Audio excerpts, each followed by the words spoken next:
আমার কখনো মনে হয় না যে স্যার আপনি দূরে আছেন আমাদেরকে ক্লাস করাচ্ছেন। আমি যখনই কোনো প্রবলেম ফেস করছি সঙ্গে সঙ্গে আপনাকে ক্লাসে যেমন বলি, আপনি একটা জিনিস একবার নয় স্যার 10 বার বুঝান, এবং তখন কিন্তু হয়তো আমি প্রবলেম বলতেছি, তখন আপনি আমাকে লোকেট করে নেন। আমি বোঝা না পর্যন্ত আপনি কিন্তু আমাকে ছাড়তেছেন না। যেভাবে হোক আমার মাথার ব্রেনের মধ্যে এক প্রসেসে না হোক 10 প্রসেসে আমার ব্রেনের মধ্যে দিচ্ছেন। এটা কিন্তু কোনো টিচার করে না, আমি আজ পর্যন্ত এরকম কোনো টিচারের পড়ানো দেখিনি। বিনাকে বলবো। আচ্ছা বিনা, তুমি আমাকে কেমনে পেয়েছো, আমাদের আইএলটিএস এন্ড গো কে কিভাবে পেয়েছো একটু বলবা তোমার জার্নিটা? আচ্ছা স্যার, আমার আইএলটিএস এর জার্নিটা একটু লং। কারণ আমি ইংলিশের শুরু থেকে স্যার খুবই দুর্বল ছিলাম, বলা যেতে পারে এবিসিডি জ্ঞানও আমার কাছে ছিল না।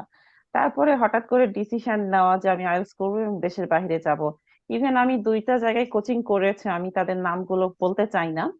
তো সেই জায়গায় আমি কোচিং করার পরে যখন চিন্তা করলাম যে আমার কোচিং যেহেতু কমপ্লিট হয়ে গেছে, তাহলে আমার কিছু মক টেস্ট দেওয়া উচিত নিজেকে যাচাই করার জন্য আসলে আমার অবস্থানটা কোথায় আছে, আমি আজও কি রিয়েল এক্সামে আমার ডিজায়ার স্কোরটা তুলতে পারবো কিনা। তখন আমি বেশ কয়েকটা মক টেস্ট দেই। তো মক টেস্ট দিতে দিতে সবগুলো ব্র্যান্ডেই মোটামুটি ভালো মডিউলে ভালো আমার রেজাল্ট আসে, উইদাউট রিডিং এ। তখন আমি রিডিংটা নিয়ে এত বেশি ফ্রাস্ট্রেশনে পড়ে যাই, এবং লাস্ট দিন যখন আমি কোচিং মানে মক টেস্ট দেওয়ার পরে আমার মাত্র 14টা হইছে রিডিং মডিউল থেকে, সেদিন চিন্তা করছি আসলে আমি আইএলটিএস আর দিতে পারবো না, আমার দ্বারা আইএলটিএস আর হবে না।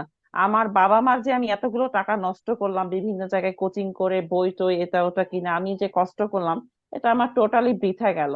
তো সেদিন স্যার আমি ওখান থেকে আসার পথে, আমার বাসায় আসার পথে বসে থেকে আপনার ইউটিউব সার্চ করতেছিলাম, আমি শান্তি পাচ্ছিলাম না আসলে। কারণ আমার লাস্ট মোমেন্টে এসে এরকম হচ্ছে। তখন আপনার আইএলটিএস অ্যান্ড কোর একটা আমি মানে গ্যাপ ফিলের রিডিং এর একটা ভিডিও পেলাম। তো ভিডিওটা কিন্তু আমি প্রথমে চলে গেছি, ওটা ক্রস করে চলে গেছি, তারপরে কেমন জানি মনে হলো যে ভিডিওটা আবার টান দেই। টান দিয়ে তখন আমি আপনার ভিডিওটা দেখলাম। দেখার পরে খুব ভালো করে মনোযোগ দিয়ে দেখলাম, তখন দেখতেছি না আপনি খুব সুন্দর করে কথাগুলো বলতেছেন আর বুঝাচ্ছেন। এরপরে রাতের বেলা এসে আমি মাঝরাত পর্যন্ত আপনার ভিডিওগুলো রিডিং এর উপর দেখছি। দেখার পরে আমার প্রত্যেকটা ভিডিও এবং প্রত্যেকটা আপনার বোঝানোর সিস্টেম যেটা ইউনিক, এবং একজন স্টুডেন্টের ভিতরে কি কি দিলে সে রিডিং স্কিলটা স্ট্রং করতে পারবে, আপনি সেগুলো নিয়ে বেশি আলোচনা করলেন। তখন কেমন জানি জানি না, হয়তো আল্লাহ প্রদত্ত আপনার প্রতি আমার একটা কনফিডেন্স আসলো। আসার পর আমি পরের দিনই আপনাকে ফোন দিলাম যে স্যার আমি এরকম ব্যাপার, আমি মাসখানেকের মধ্যে পরীক্ষা দিতে চাচ্ছি, আমার আসলে কি করা উচিত, আমি আপনার কাছে রিডিং মডিউলটা পড়তে চাচ্ছি। তখন আপনি আমাকে আশ্বস্ত করলেন ঠিক আছে আপনি ভর্তি হন।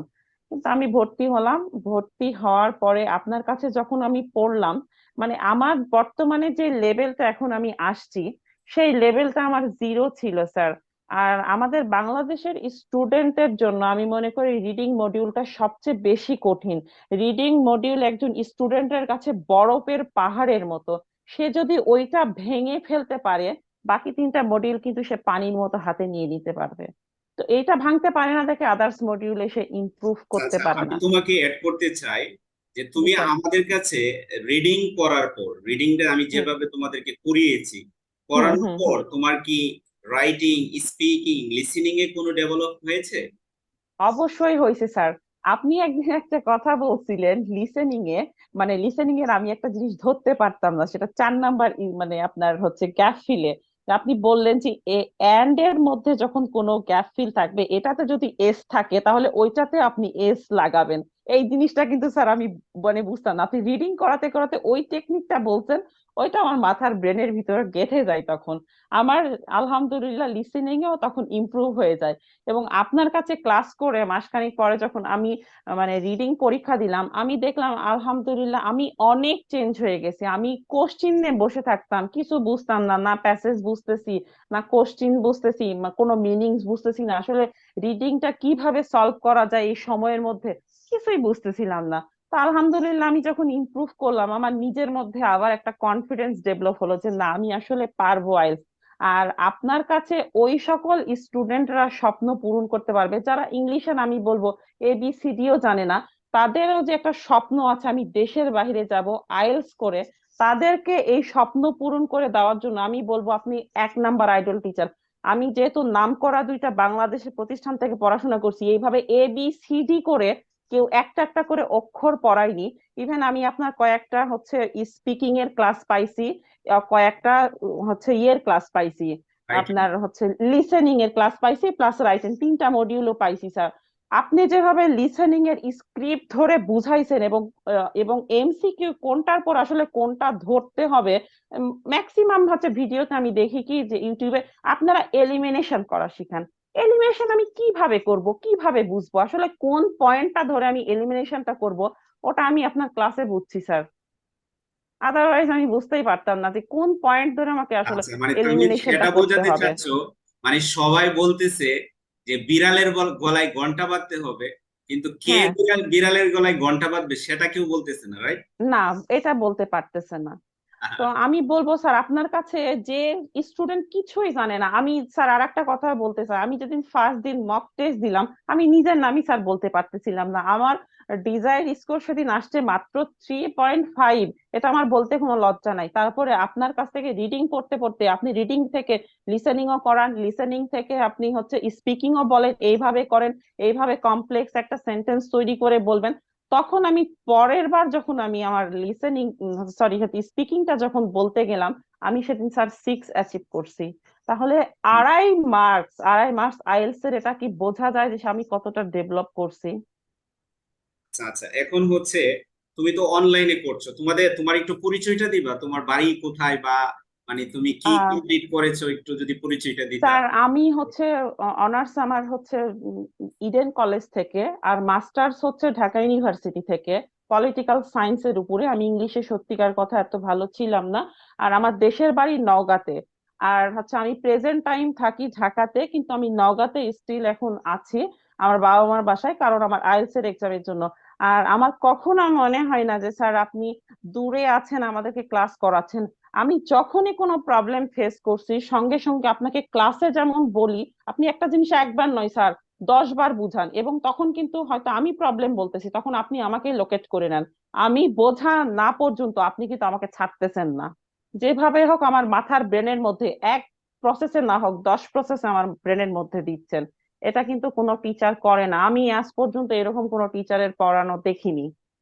স্যার পাওয়া আমি যাবে যেটা না, সত্যি পিছিয়ে কথা, থেকে আমি যাবে। যেটা আপনার কাছ থেকে পাচ্ছি স্যার আমি সেটাই তো বলতেছি, আমি তো মিথ্যা বা অ্যাড করে তো কিছু এখানে বলিনি যে না আপনি হচ্ছে এইভাবে আমাকে এ করতেছেন।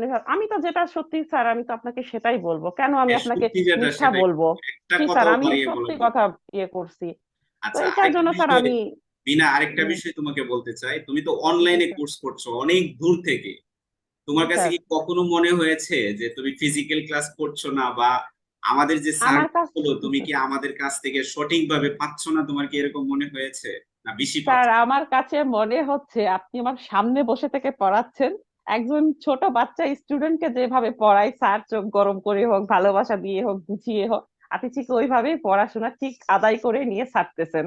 কারণ ভিডিও কলে আপনি আমাকে দেখতেছেন, প্লাস ভিডিওতে আমার আসতে হয়, মোটিফিকেশন। ভিডিওতে বসে বসে হ্যাঁ, আমার সামনে পড়া শেষ আমার করে। আমার নজরটাও যদি আরেক দিকে চলে যায় হুট করে আপনি অকলোকেট করতেছেন। একদিন আমি কথা বলতেছিলাম আমার আম্মুর সাথে, আপনি বলতেছেন আমার পড়াশোনায় মনোযোগ ছেড়ে দিয়ে আমি কার সাথে কথা বলতেছি। তার মানে আপনার আমার প্রতি অবশ্যই, মানে আমার শুধু আমার না প্রত্যেকটা স্টুডেন্টের প্রতি আপনার মানে এই চোখটা আছে বলে আপনি ওইভাবে ধরতেছেন, সবগুলোকে ধরতেছেন। এটাই স্যার মানে কোন মানে কোন টিচার একজন স্টুডেন্টের জন্য করে না। জি আসলে আমি স্যার। একজন স্টুডেন্টকে যদি হেল্প করতে পারি তার মানে আমি সার্থক। আমি জি হয়তো বা স্যার। সবাইকে হেল্প করতে পারবো না, বা সবার কাছে পৌঁছতে পারবো না, বা সবার কাছে ভালো হতে পারবো না, কিন্তু জি স্যার। তোমাদের যে কয়েকজনের কাছে অন্তত ভালো হতে পেরেছি, আমার কষ্টটা সার্থক। বিনা, তুমি কি আরো কিছু বলতে চাও?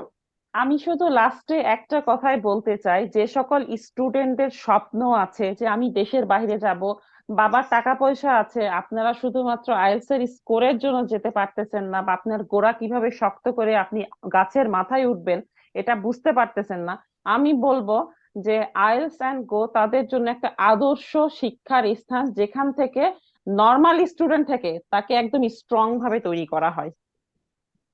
Thank you.